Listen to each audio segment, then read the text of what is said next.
Thank you, Mr. King. Good evening, ladies and gentlemen, and welcome. It is a great pleasure to see you here this evening, and we certainly appreciate you taking time out of your busy schedule to come out and join us. And like Mr. King, I don't know if you realize it, but that's exactly what I wanted to talk about tonight, was environment and the marine environment. So thank you. Ladies and gentlemen, most people in the Cayman Islands understand the importance of maintaining a healthy underwater environment and have taken great care to preserve the treasures of the deep for future generations to enjoy. To that end, we have developed a series of environmental laws that will help ensure the sustainability of our fragile natural environment. By working together to protect the environment and committing to conservation, everyone will benefit, both today and for future generations to come. As a reminder, ladies and gentlemen, and this is just as a reminder, many of you might know it, but I'll just remind you, that the marine conservation laws in Cayman state that damaging coral by anchor, chain, or any means anywhere in the Cayman waters is prohibited. No taking of any marine life, alive or dead, in protected areas. No taking of any coral, sponges, sea fans, etc. from Cayman waters. Wearing gloves during diving or snorkeling in Cayman waters is prohibited. Export of live fish or other marine life is prohibited. Fishing with gill nets, poison, or other noxious substances is prohibited. Dumping anything in Cayman waters is prohibited. The export of conch shells and/or black coral requires a special permit issued through the Department of Environment.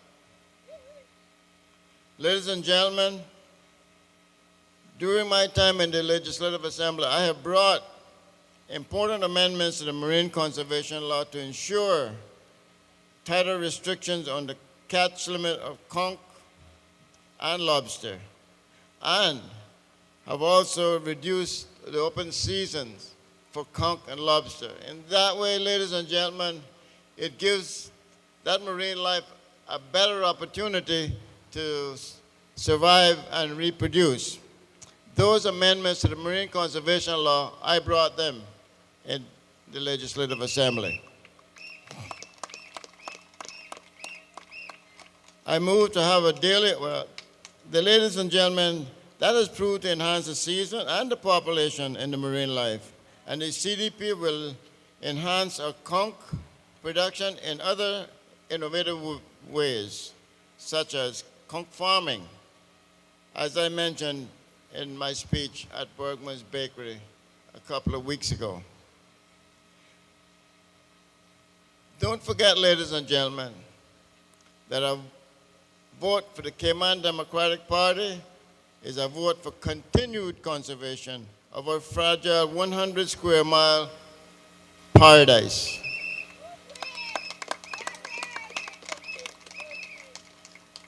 A CDP vote is a vote for W. McKeever Bush and West Bay West.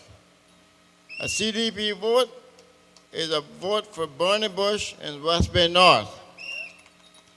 A CDP vote is a vote for John Jefferson Jr. and West Bay South. And a CDP vote is a vote for Capt. Eugene and West Bay Central.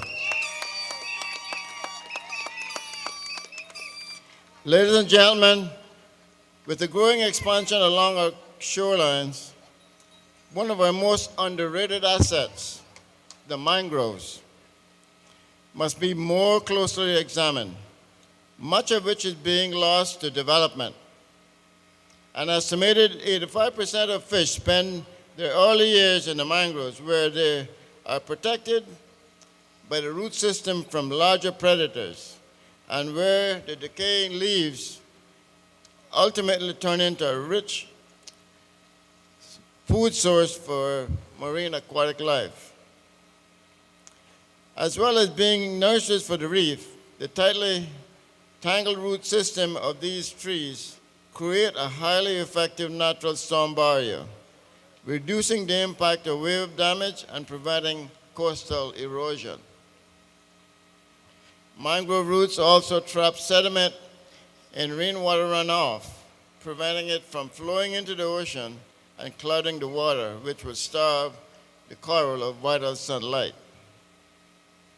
In Grand Cayman, freshwater lenses form around the mangrove wetlands, and over time, these forests have created some of the richest agricultural lands on the island. Despite their ecological importance, mangroves are often seen as useless wasteland and mosquito breeding grounds, and therefore something to be removed or filled in. Ironically, without them, Cayman would not have the crystal clear waters, the healthy reefs, and diverse bird and marine life that it is famous for. Unfortunately, most of Cayman's mangroves are not protected. Of the 8,500 acres of central mangrove wetlands, approximately only 1,500 acres are protected under the Marine Parks Law, and 765 acres are owned by the National Trust. Ladies and gentlemen, your next government, the Cayman Democratic Party government, will continue what we started and take conservation seriously, realizing how important our marine environment is to our livelihood. Striking the right balance between development and protecting our natural environment, the CDP will also establish a tourism authority and formally create a framework for the true public and private sector collaboration and cooperation. We will expand the tourism vocational training and apprenticeship programs to ensure more Caymanians, both school leavers and mature citizens, can transition into good jobs and have the opportunities to advance within the industry. We will promote the unique and distinct tourism offerings of Cayman Brac, Little Cayman, and eastern districts of Grand Cayman. By installing capable, experienced leadership in the tourism industry, we will protect, redirect, and grow national tourism in a sustainable manner to ensure Caymanians will benefit directly from the success in tourism. Ladies and gentlemen, not only does our marine environment deserve our highest priority, but so does our terrestrial treasures. Our landfill has been a sore thumb for many years, but more than aesthetics, ladies and gentlemen, it poses a serious health threat. It is good to see that a contract to reduce the number of tires is underway.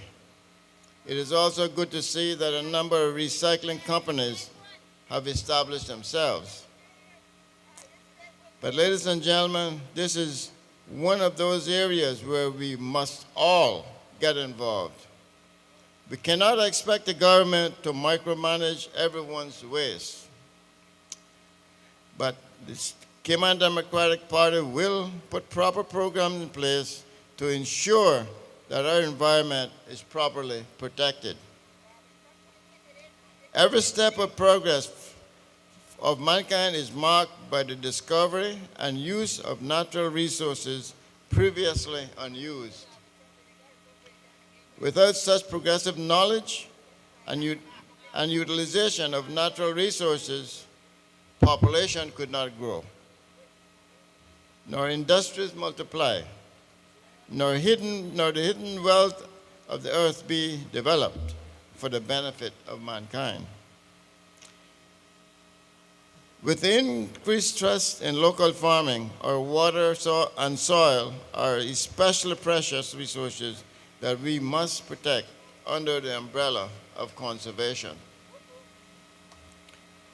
Water is something that we traditionally have taken for granted, but it is frightening to hear last year marked the lowest levels of rainfall in Cayman since records began. Ladies and gentlemen, conservation is the technique to save clean and pure water for future use by following various effective measures.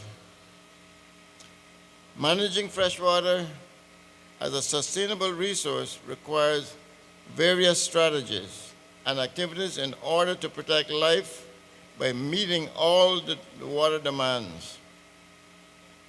Reducing the level of fresh water is a very serious issue for this huge worldwide population, and the increasing need of people for water is especially in manufacturing and agriculture irrigation. Water conservation is necessary to fulfill the goal of future generations. It reduces the use of electricity in water management, because water manages exactly about 15% of the total electricity consumed. In reality, we can live without food for a short time, but not without water. The CDP will advocate for water-saving technology throughout the islands, including rainwater harvesting and agricultural irrigation systems in order to reduce water consumption. Ladies and gentlemen, in upcoming meetings, I want to take more time to address the important needs of employment in these islands. Immigration boards should be abandoned and replaced with an administrative process, which would allow the department to focus on its main role of border protection and control. In that way, a properly equipped human resource authority would be able to take on the employment-related tasks that these immigration boards are now doing. This new authority can do the necessary work for our citizens, secure and maintain a job. We could even consider privatizing this service, since there are numerous recruitment agencies on the island that successfully place persons, usually in the financial services sector. Unfortunately, they tend to place foreign workers in the Cayman market. Why can't they extend the service where they are developing the Caymanian applicants or working with the NWDA's development program to ensure more Caymanians are ready for the job market and being placed in the job market?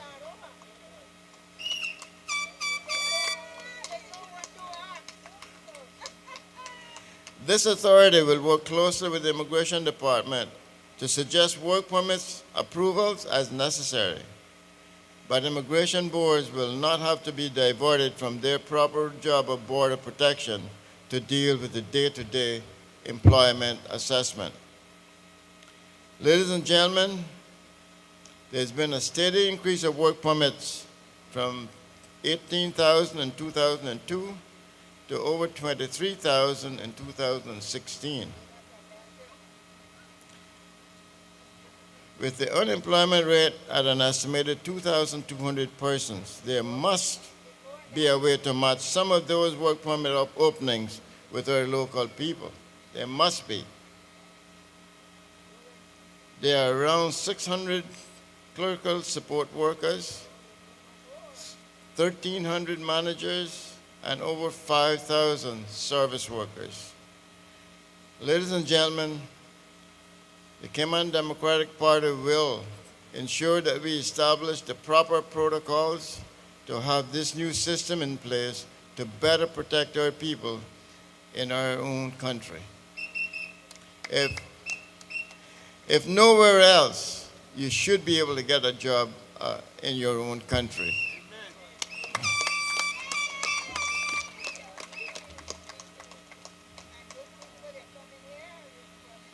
Ladies and gentlemen, I want to remind you tonight of the commitment of the Cayman Democratic Party, the party for the people, to continue to deliver the high level of service and representation that you have come to expect.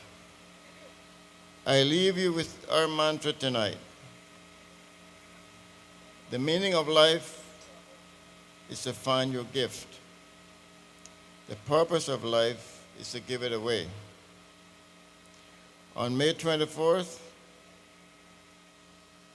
vote for W. McKeever Bush, West Bay West. Barney Bush in West Bay North. John Jefferson Jr. in West Bay South. And West Bay Central, yours truly, Capt. Eugene. Thank you and good night. God bless. Thank you.